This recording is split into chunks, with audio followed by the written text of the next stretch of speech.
That on the loading, I parked in some pit, at some pit over here, next to a old steel step deck. I'm guessing it's part of the crane, and my crane is over there. And I showed up here at 8 o'clock. I spent the night. This is Bloomer, Indiana. There's a nice quick trip, super nice, lots of parking, like a real truck stop. So I was there, and it's like 7 miles away from this place. And nobody told me anything. They said be here at 8. So I got up at 6, left the truck stop at 7, so I was here at 7:20.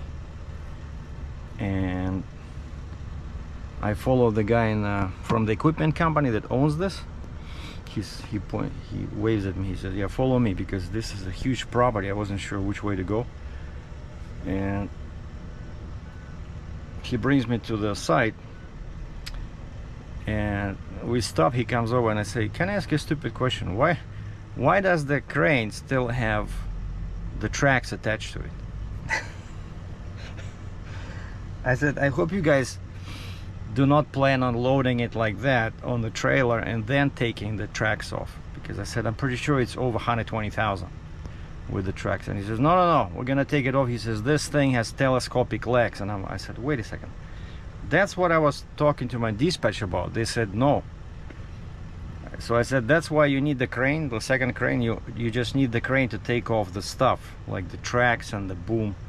And he says, "Yeah, and then we're gonna raise it on its legs, and you're gonna back right between the legs, and we're gonna lower the legs, or actually raise them, so this thing will go down, and that's it." So I don't think it's even gonna be 95,000 pounds, because they're taking everything off. They're taking the boom off. And I said, "Okay, can you show me please how wide it's gonna be?" Because I was still having doubts. My dispatch told me, the broker said it's gonna be 12.9 wide. And I asked this guy, I said, "Do you think it's gonna be 12.9 wide?" He says, "I don't think so." I said, "Could you please show me like how it will look after everything is done and you guys are finished?" And he said, "Well, so the tracks are coming off, and there's a railing, like, you know, where you go so that you can get into the cab. There's like a walkway." And he says, "All the railings are coming off." He says, the actual walkway moves under the cab. It's like it has rails in there. And he said, "We'll just push it in." And so basically the widest point will be probably like a couple of inches where the bolts on that walkway will stick out. And so I brought my tape and we measured, and on my end it was like 11.8. And I said, "Where did you hold yours?" Like, he said, "Yeah, a few inches off the body of the machine, because that railing will still have like a couple of bolts sticking out when it's pushed in." And so it's going to be about 11 feet tall, I'm guessing, and I'll say 12 feet wide. So I don't think I even need I'll have to double check my records. Like, I have this heavy haul book on my computer, and I'll double check what's the trigger is for escorts in Indiana and Michigan, because over here I'm pretty sure, I was checking, Wisconsin, Illinois, you have to be over 13 feet to need an escort or pilot. But Indiana, Michigan, I think it was 12 feet. And so if I'm under 12, you know, so much the better. Because I told these guys, I said, now the mechanic says I'll be here all day, and I said, "I'll give you guys 4 hours free." It's 8 o'clock local time now. I said, "I'll give you till noon local time." I said, "The detention clock will start after that. But now, if I don't need pilots, you know, I might give them a break and say, you know what, just forget it, since, you know, I don't need pilots." Like, that's why, you know, I included that in my price, because I thought it was 12.9 wide. So that's what we're doing. So now I just have to, my computer is fully charged. I have my internet on my phone. and the signal actually is stronger on my Canadian number, which is AT&T over here. Verizon is not very good. Like my tablet was having issues finding internet, and my tablet is Verizon. And also there gonna be a bunch of fall off loads, as they call them, but they said Friday there was supposed to be some flatbed and step deck trucks here. They never showed up, and so this guy says, yeah, we are running behind, which is, you know, always happens with these big projects, but at least I found them. But one concern I have is the exit or entry into this facility. It's very steep, you know, and it's short, and there's like a hill in there. Like when I was coming in, my trailer hit the ground, and I'm not sure how I'll be getting out of here with this machine, so I'll have to raise everything to the max, you know.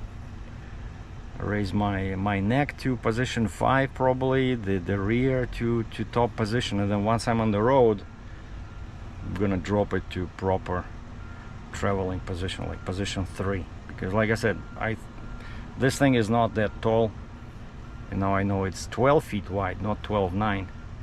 Like always the same, right? Never trust brokers and even sometimes shippers about dimensions and weight. That's heavy haul tip number 5002.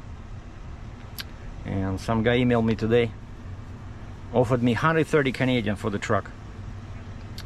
I said, thank you, sir, you're very kind. Another guy said, okay, what's the amount for you to make a deal? I said, okay, 180k Canadian, that's it. 180,000. That's the lowest I can go. If you have 180,000 Canadian, the truck is yours. Well, they took the front part off, and they took the boom or gantry, whatever, so now one more part is remaining, and then they're gonna start taking off the railing, or rather folding it. And I talked to my dispatcher or broker, and they said the trucks, the flatbed and step deck trucks, actually were not supposed to be here Friday. They're coming at 11, and now it's only 9:10. And I ordered my permits, I checked the news, I read my emails, and I figured, wait a second, I still have plenty of time to kill. Why not, you know, have some fun? I didn't play the instrument yesterday, so, but it sounds, I'm still, sorry, the strap was caught on the bottom. It just sounds amazing. Check this out.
Pretty much back. I'm back to what I finished with the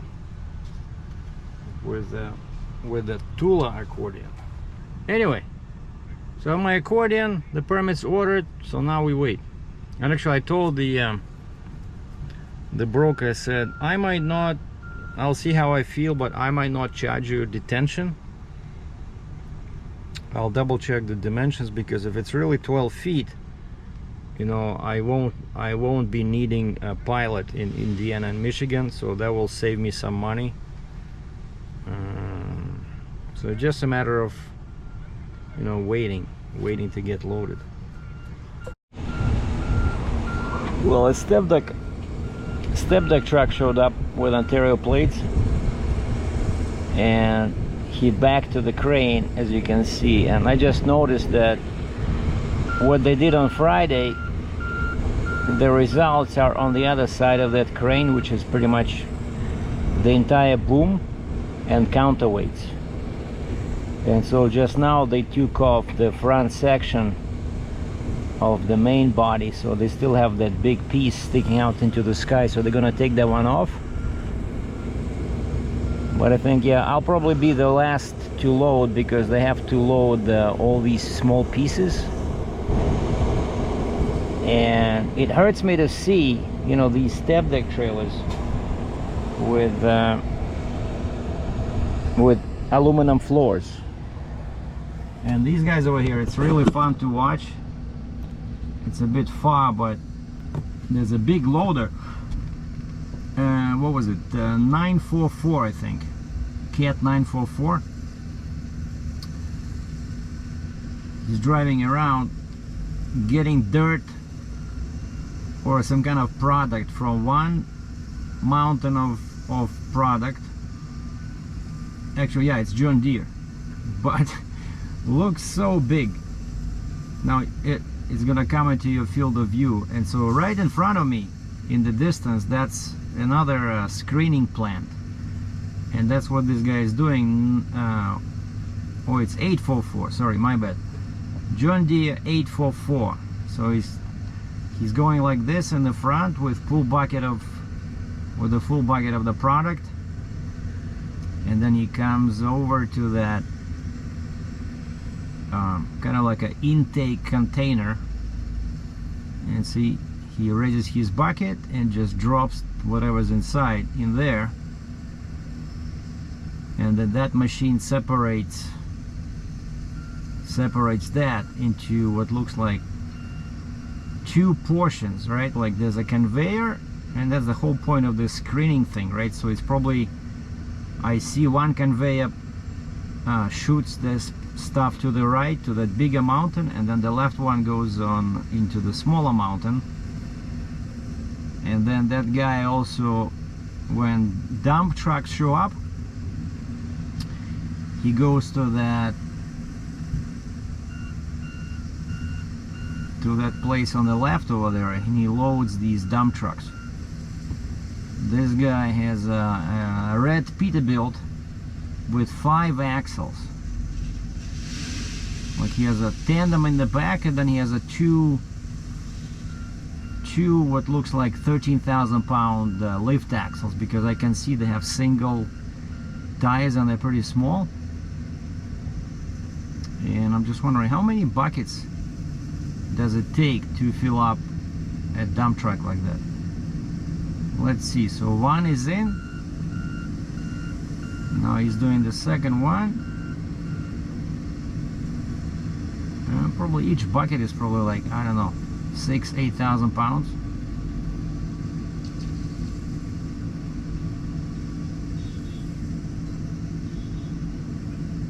Now he honks at him, like kind of like, can you back or something?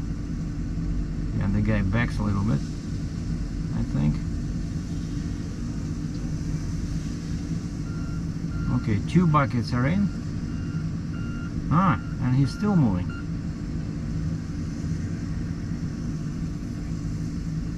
What do you guys think? My bet is on 3, because that's a big machine. Actually, I moved them, or similar cats of the same size. Like this thing is pretty tall. You see, like the roof is much taller than the top of the dump truck.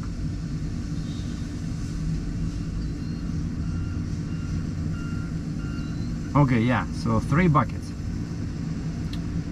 3 buckets. And this guy is full. And now the loader can get back to his main job of moving product from one heap to another.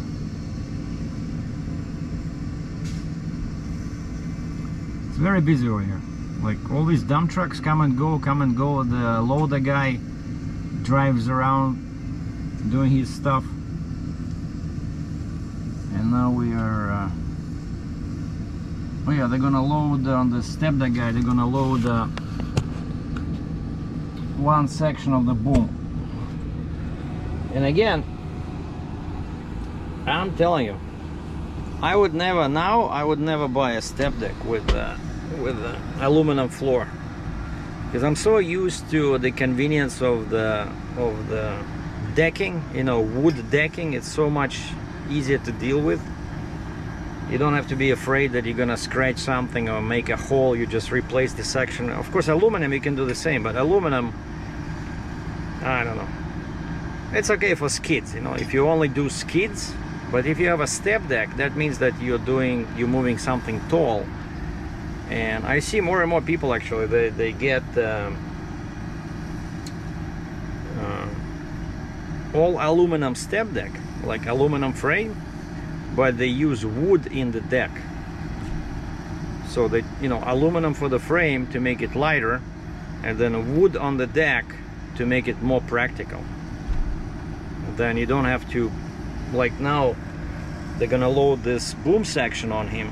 If it had wood deck, you don't need to put anything under the boom, you know. But he has what looks like a brand new Fontaine. I think it's a 48, maybe 53. 53 foot long step, and it has it's a combo.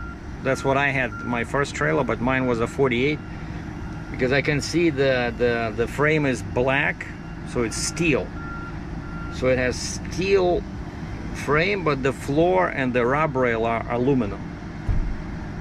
And I'm telling you, that aluminum rub rail is actually stronger than steel, because I had one trailer with steel rub rail, and whenever they load you, like they give you skids, you know, these forklift guys, they like hitting the rub rail because they don't care. And I remember after a couple of months on my old steel step deck, the rub rail looked like, you know, I don't want to use any bad words, but it's actually it's stronger when it's aluminum. That's been my experience. But again, if I was ordering a step deck, I'm telling you right now, I would order all aluminum, wood floor, and no rub rails. Forget rub rails, because it's just a cause for stress and heart attacks, because you just stand there. And I remember one guy says, "You don't like it, go talk to my manager." But he was just, you know, hitting the trailer. And I know some guys put some rubber in there, but it's just ridiculous. So they always damage the rub rail, you know. And if you don't like it, they don't care, because most of these forklift guys are like $5.50 an hour, you know. They don't give a damn.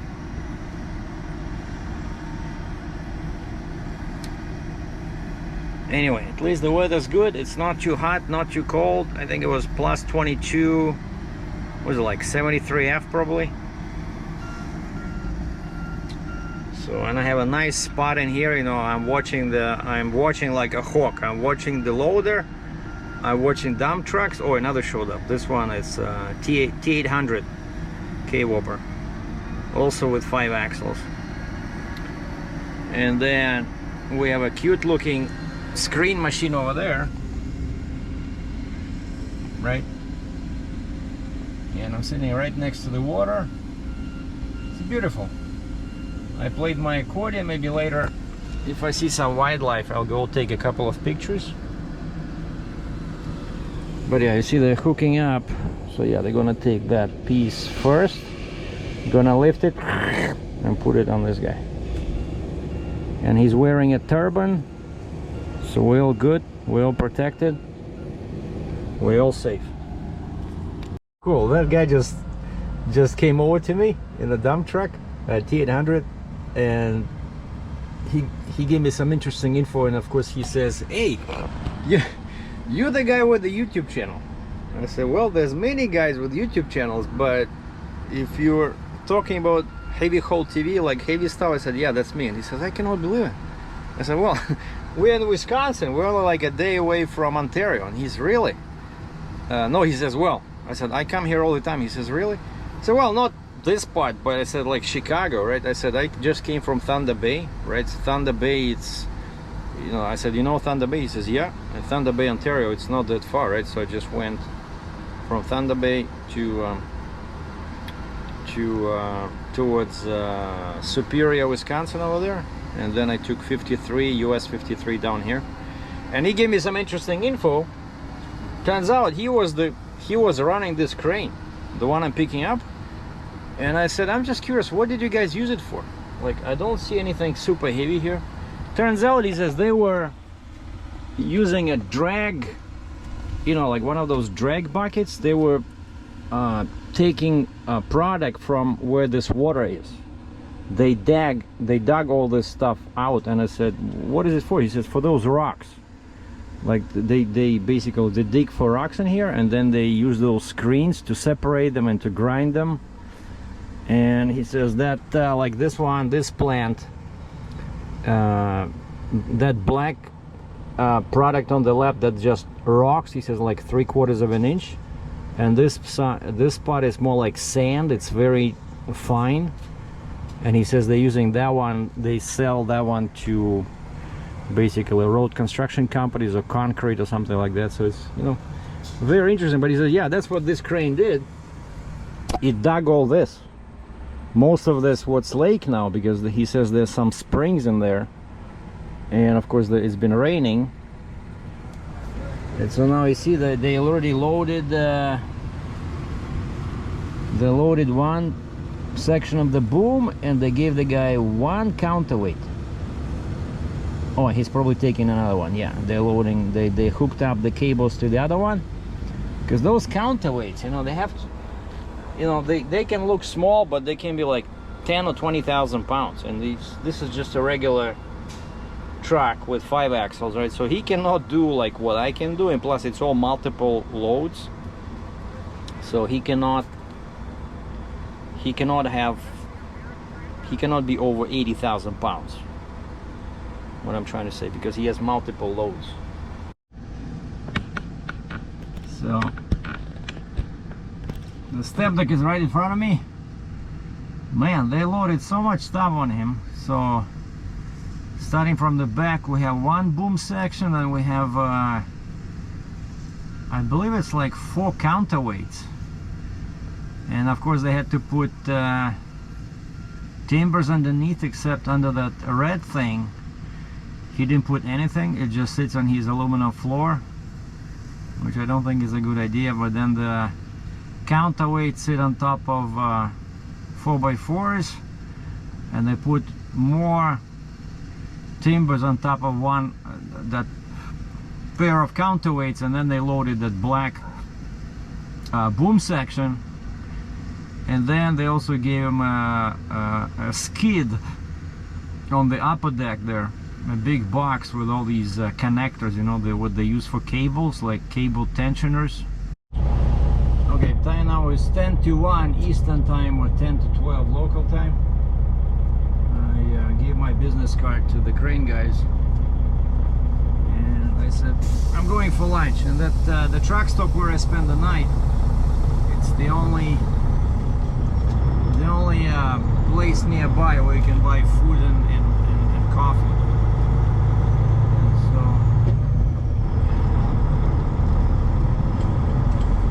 another guy showed up, flatbed.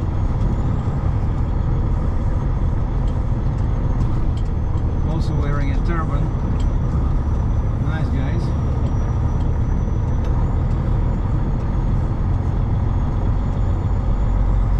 And this one is a flatbed with the aluminum floor.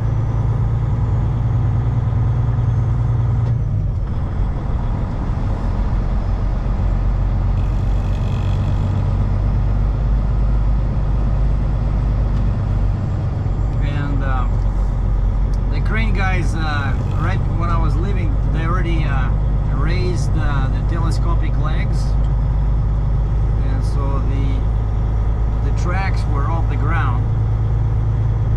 So pretty much by the time I come back, so I'm guessing they'll start. They're gonna load this flatbed guy, and then they can take off the tracks. And so each track weighs 40,000 pounds, so they will need one truck per track. And while I'm showing you this, is that I want you guys to see the incline that I will have to climb.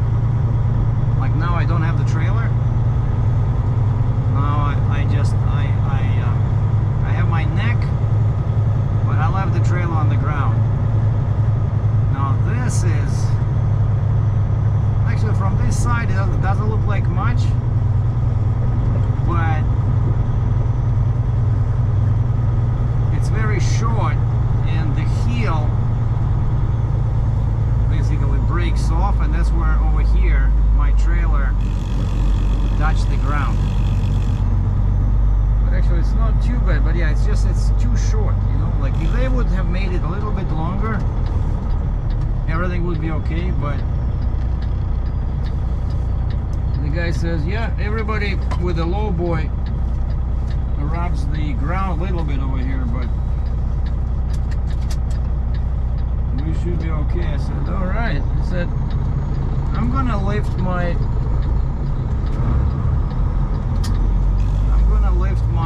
trailer in the front and in the back, like to the max possible position. But imagine, like I came in and I touched the ground empty. Now I will have south on Wisconsin 124 south toward 182nd Avenue. Now I will have 95,000 pounds on the deck pushing me down. So I just hope I'm not gonna get stuck in there, you know? But again, they have all kinds of loaders, all kinds of heavy equipment, like even an excavator, right? If anything, they can drag me out. I'm pretty sure. So.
Time for an update.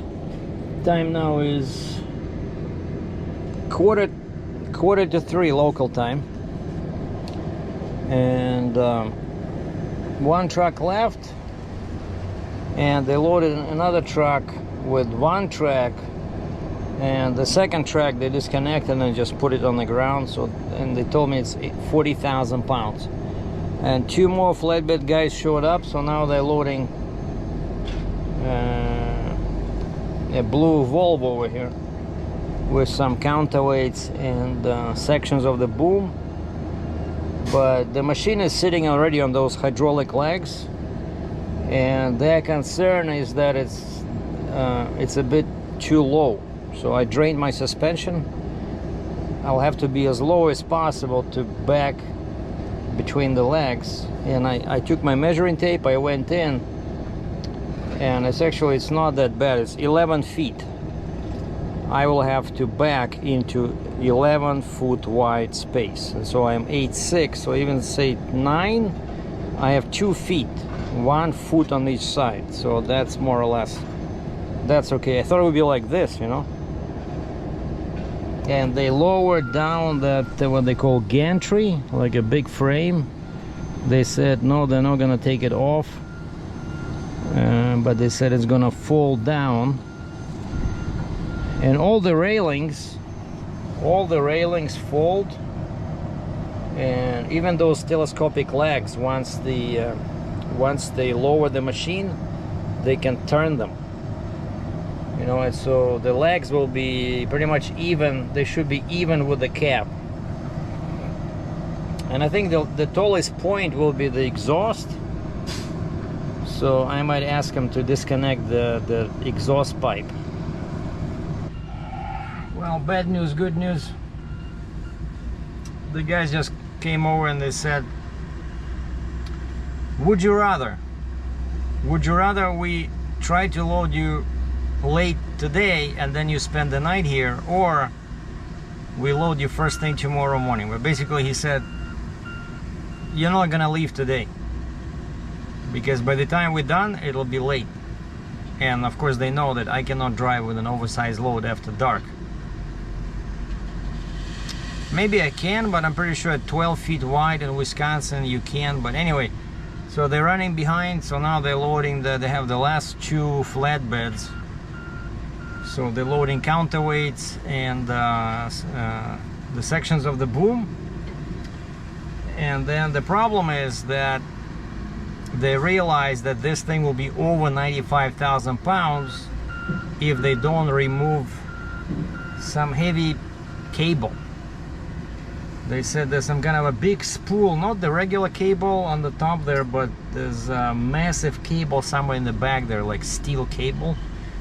And they said we have to remove that. And of course now it'll probably take them a couple of hours to finish with these guys. They still have the one track is on the ground. And then they said we might start on the cable today, but maybe we'll do it first thing in the morning. I said I was actually thinking that it might be too late even if you load me today. I did not know about the cable. I thought it would be too late to drive anywhere, because all the spots will be taken at truck stops, you know, this late. Let's say I start driving at 7, they're not gonna be many spots left, for example at that TA over there, you know. I think this is even better. So we agreed. I'm coming back at 9 o'clock tomorrow. So I wasted whole day today, but I sharpened my camera and photography skills, and I know the layout, right? I know the dimensions. I ordered the permits. You know, these things take time, right? It's a big move, so no foul, as they say. No harm, no foul. So I'm gonna drop my trailer again, take the neck with me, go back to the same truck stop, and sleep in the truck. Actually, they have a hotel over there, and they say the sign says special rates for truckers. Maybe I'll even go to the hotel. But anyway, so nothing's happening for me tonight. And I don't want to leave the entire trailer, because actually it's much faster for me to disconnect the neck, right? It just takes 10 seconds. And also this way nobody's gonna try to steal the trailer, because I don't think this area is I didn't see any gates, you know. So yeah, I'll just leave the body of the trailer here, unfortunately, and go. I already played my accordion, but didn't work out today at all, because I thought I would be, you know, exercising with chains and binders. But I feel lazy. I don't want to feel like exercising. Oh, I wanted, you know, it's a wild area, kind of, right? And I was on the lookout, because I do have my Nikon with a 500mm lens on the back there, and I was checking things out in case I see some big bird somewhere. And actually I did see something like an eagle or or osprey or something, but it was flying away, but I saw it was very big. It was not like a crow, it was a big bird, but maybe I'll see it again tomorrow. So anyway, this is part one. Part one, we'll call it Hurry Up and Wait. Thanks for watching.